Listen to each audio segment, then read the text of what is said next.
전북도 1분기 서비스업 생산과 소매 판매가 감소한 것으로 나타났습니다. 전북도는 코로나19 뒤 상황을 의미하는 포스트 코로나 종합대책을 발표했습니다. 코로나19 생활방역 체제로 전환되면서 전북 지역 주요 관광지에 관광객들의 발길이 이어지고 있습니다. 관람객들이 모이는 현장에서는 특산품 판매도 다시 시작됐습니다. 남원시가 정부 지원과 별도로 모든 시민에게 1인당 10만 원씩의 긴급재난지원금을 지급하기로 했습니다. 지급 근거가 되는 조례도 마련됐습니다.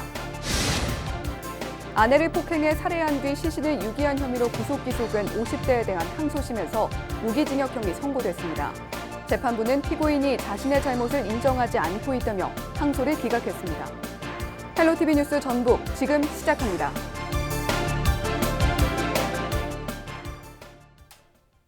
여러분 안녕하십니까? 헬로티비 뉴스 전북입니다. 전북도 1분기 서비스업 생산과 소매 판매가 감소한 것으로 나타났습니다. 전북도는 코로나19 뒤 상황을 의미하는 포스트 코로나 종합대책을 발표했는데요. 지역 경제에 활력을 불어넣겠다는 의도가 담겼습니다. 정명기 기자가 취재했습니다. 일상과 방역이 조화를 이루는 생활 속 거리두기로 전환한 전북도. 코로나19 뒤의 상황을 의미하는 포스트 코로나를 대비해 운영해온 특별팀이 결과물을 내놨습니다. 새로운 일상은 크게 두 가지 과제를 제시하고 있습니다. 첫째, 경제 활력화입니다. 둘째, 방역 역량 강화를 통한 일상의 회복입니다. 도 차원의 종합 대책은 크게 8가지. 일단 경제 위기를 진단하고 대응하기 위한 비상대책위원회가 곧 꾸려집니다. 농축산물의 판로를 넓히고 관광산업을 통해 소비를 늘려나갈 계획입니다. 도내기업에는 지원 확대를, 투자기업엔 규제의 벽을 낮추겠다는 방침입니다. 공공일자리와 장기적 미래의 산업도 새로 만들겠다고 밝혔습니다. 공공의료 대학원과 같은 공공보건의료 사업은 넓히고 감염병 사각지대는 줄여나갈 계획입니다. 오늘 발표한 8개 정책에 대한 후속 조치들을 신속하게 추진하는 데 최선을 다하겠습니다. 통계청이 발표한 올해 1분기 전북 지역 서비스업 생산은 지난해 같은 기간보다 1.0% 하락했고 소비 동향을 보여주는 소매 판매액 지수도 2.2%나 감소한 상황. 전북도의 이번 조치는 지역 경제를 정상 궤도로 되돌려 도민의 일상을 되찾겠다는 게 핵심입니다. 헬로티비 뉴스 정명기입니다. 코로나19 생활 방역 체제로 전환되면서 전북 지역 주요 관광지에 방문객들의 발길이 이어지고 있습니다. 관람객들이 모여드는 현장에서는 특산품 판매도 재개됐습니다. 김남호 기자가 취재했습니다. 순창군 체계산 인근에 조성된 출렁다리 일대입니다. 올해 3월에 완공 직후 코로나19 여파로 산행이 중단됐으나 최근 다시 개장하면서 방문객들의 발길이 이어지고 있습니다.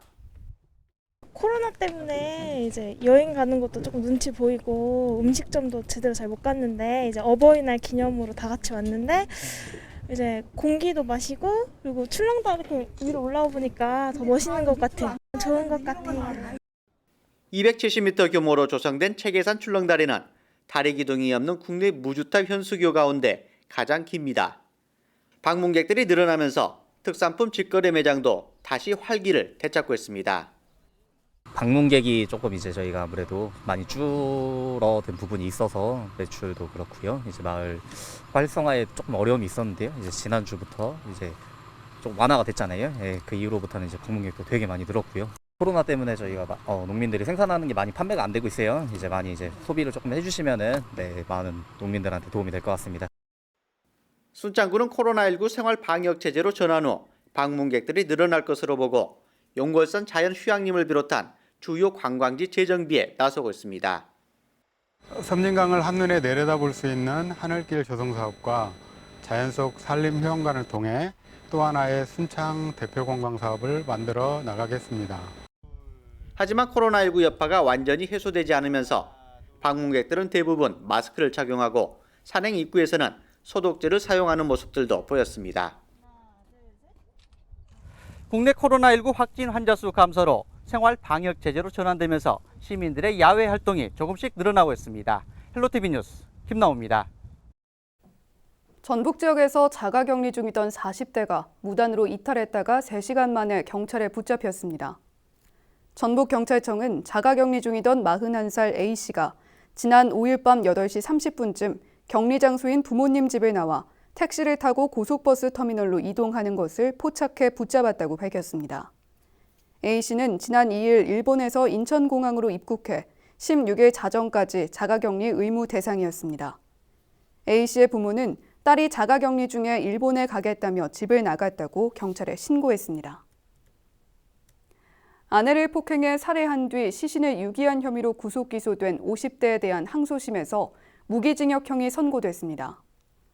광주고법 전주재판부는 살인 혐의로 구속 기소된 53살 A씨에 대한 항소심에서 피고인의 항소를 기각하고 무기징역을 선고한 원심을 유지했다고 밝혔습니다.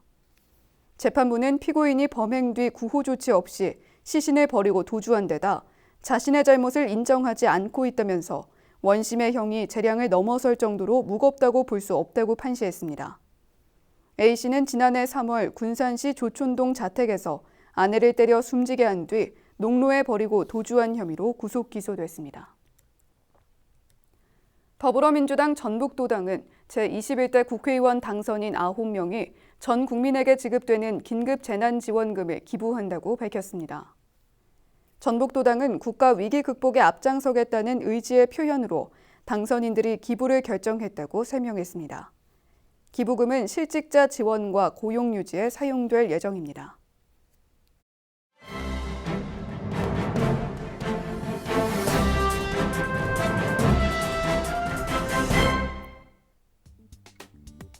신문브리핑 먼저 전북일보 기사입니다. 코로나19가 어버이날 부모님의 만남을 가로막았습니다. 도내 대부분 요양원과 요양병원 등이 코로나19로 면회를 제한하는 조치를 취하고 있기 때문입니다. 7일 전북도에 따르면 현재 도내 요양병원 80곳과 노인의료복지시설 219곳이 지난 3월부터 면회를 제한하고 있습니다. 요양원, 요양병원과 같은 시설에는 고령자와 병환자 등 감염에 취약한 감염 고위험군이 많아 방역당국이 내린 지침에 따른 겁니다. 지금은 잦아들었지만 타 지역 요양병원에서 발생한 대규모 집단 감염 사례가 보여주듯 그 위험성이 완전히 해소되지 않은 상황에서 현재 면회 제한 조치는 당분간 유지해야 할 상황입니다. 이런 조치로 인해 어버이날을 맞아 요양시설에 입원한 부모를 뵙지조차 못하는 자녀들의 안타까움은 더욱 클 수밖에 없습니다. 한 요양병원 관계자는 어버이날을 맞아 면회 여부를 묻는 문의가 많다며 하지만 정부 지침에 따라 면회가 금지돼 많은 가족분이 아쉬워하고 있다고 말했습니다. 다음은 전북도민일보 기사입니다. 검찰이 지난 20대 총선 당시 정치자금법 위반 혐의로 기소된 더불어민주당 안호영 의원의 친형 59살 안모 씨에 대해 징역 2년을 구형했습니다. 7일 전주지법 형사 3단독심리로 열린 결심 공판에서 검찰은 피고인의 행위는 명백한 정치자금법 위반 행위에도 불구 이들은 정치자금법에 해당하지 않는다는 주장으로 일관하고 있다면서 동생 안호영 의원에게 완주 조직이 없다는 사실을 알고 있던 안 씨는 20여 년 동안 완주에서 활동한 상대 후보의 조직을 활용하기 위해 거액의 불법 정치자금을 제공한 것이다라고 공소 사실을 설명했습니다. 이에 대해 안 씨 변호인은 안 씨가 돈을 상대 후보 측에 건넨 것은 사실이지만 돈을 건넨 자와 돈을 받은 자를 정치인으로 볼 수 없으므로 정치자금법 위반으로 처벌할 수 없다고 반박했습니다.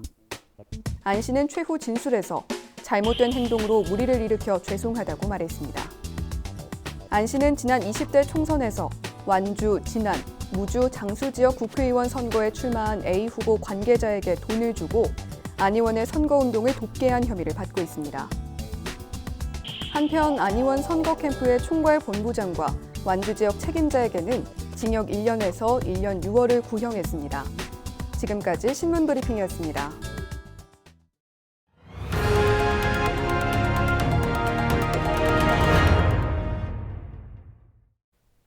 남원시가 정부 지원과 별개로 모든 시민에게 1인당 10만 원씩의 긴급 재난지원금을 지급하기로 했습니다. 남원시는 올해 계획된 도로 개설 사업 등의 세출 구조를 조정해 시민 1인당 10만 원을 지급하기로 결정했다고 밝혔습니다. 이를 위해 시는 남원시 긴급재난지원금 지급 조례를 제정했고 제1회 추가 경정 예산안을 통과시켜 재원을 마련했다고 밝혔습니다. 시가 지급할 10만 원의 긴급재난지원금은 잠정적으로 9월 초순에 지급될 전망입니다. 긴급재난지원금 지급 절차를 잘 준비해서 코로나19로 어려움을 겪고 있는 시민과 소상공인들에게 도움이 되도록 하겠습니다. 새만금 개발공사는 새만금 스마트 수변 도시 조성을 위한 매립 공사를 11월에 시작한다고 밝혔습니다. 새만금 수변 도시는 2024년까지 1조 1,000억 원 여원가량을 들여 새만금 국제협력용지 6.6제곱킬로미터 대지에 2만 5천 명이 사는 규모로 조성됩니다. 이곳에는 사물인터넷과 인공지능이 적용된 중저밀도 주거시설과 복합리조트 등이 들어설 예정입니다. 매립공사는 도시 조성을 위해 10km 길이의 제방을 쌓고 바다를 메우는 작업이 진행됩니다. 정읍시가 코로나19로 운영을 멈춘 도서관을 11일부터 단계적으로 다시 연다고 밝혔습니다. 정읍시는 정부의 생활 속 거리두기 전환에 따라 3개 공공도서관과 14개 작은 도서관을 제한해 운영하기로 했습니다. 발열 체크와 출입대장을 작성한 뒤 이용할 수 있으며 대출과 반납만 가능합니다. 6월 1일부터는 자료실과 열람실 등 모든 시설을 개방할 예정입니다. 부안군이 긴급 재난지원금으로 모든 주민에게 10만 원씩 지급하기로 했습니다. 부안군은 군의회와 이 같은 내용을 담은 관련 조례를 제정해 추진하게 됐다고 8일 밝혔습니다. 이에 따라 부안군민이면 소득과 나이에 상관없이 이달 안에 10만 원을 받을 수 있게 됐습니다. 부안군은 선불카드 형태로 지급할 계획이며 8월 31일까지 사용하도록 할 방침입니다. 김제 노인종합복지관이 어버이날을 맞이해 노인 등을 대상으로 카네이션을 선물했습니다. 김제 노인종합복지관은 노인 맞춤 돌봄 대상과 실버타운 주민 등 모두 1,100여 명의 카네이션과 함께 효자손과 같은 선물을 전달했다고 밝혔습니다. 노기보 관장은 그동안 어르신들을 모시고 행사를 치렀으며 코로나19로 찾아가는 행사로 추진하게 됐다고 전했습니다. 부안경찰서가 차량 터리범 검거에 기여한 부안군 통합관제센터 요원에게 감사장을 줬습니다. 관제요원 송모 씨는 지난달 25일 차량 터리 용의자 A씨의 이동 경로를 추적해 경찰에 도움을 준 공로를 인정받았습니다. 부안군 CCTV 통합관제센터는 모두 15명이 24시간 교대로 근무하고 있으며 범죄를 막고 해결하는 데 도움이 되고 있습니다. 날씨와 생활입니다. 토요일 전북 지역은 흐리고 비가 내리다 오후에 그치겠는데요. 천둥과 번개가 치는 곳도 있겠습니다. 오후 6시까지 예상 강수량은 서해안 30에서 80mm, 내륙은 10에서 40mm로 예보됐습니다. 토요일 아침 최저 기온은 15도, 낮 최고 기온은 22도를 보이겠습니다. 자세한 우리 지역 날씨입니다. 아침 최저 기온은 임실 15도, 김제, 남원, 순창과 정읍은 16도, 부안, 고창은 17도를 나타내겠습니다. 한낮 기온은 임실 19도, 남원, 순창, 고창이 21도, 김제와 부안, 정읍은 22도까지 오르겠습니다. 다음으로 생활지수입니다. 토요일 전북 지역 흐리고 비가 내리다 오후에 그치겠습니다. 빨래와 세차는 다음으로 미루시는 게 좋겠고요. 비 예보가 있는 만큼 우산 잊지 말고 챙기시길 바랍니다. 이어서 주간 날씨 살펴봅니다. 주말인 일요일에는 오전에 비가 내리다가 오후에는 비가 그치며 맑아지겠습니다. 비가 그친 뒤에는 맑은 날씨가 이어지면서 대기가 건조하겠는데요. 화재 발생하지 않도록 주의해 주시길 바랍니다. 낮 기온은 평년보다 다소 낮겠지만 수요일부터는 내륙을 중심으로 다소 덥겠습니다. 이어서 우리 지역 바다 날씨 살펴봅니다. 전북 북부 해상과 전북 남부 해상 모두 흐리고 비가 내리겠습니다. 바다의 물결은 전북 북부와 남부 해상에서 0.5m에서 3m로 높게 일겠습니다. 지금까지 날씨 전해드렸습니다. 헬로티비 뉴스 전북, 오늘 저희가 준비한 소식은 여기까지입니다. 저희는 언제나 지역 주민 여러분 곁에 있겠습니다. 함께해 주신 여러분 고맙습니다.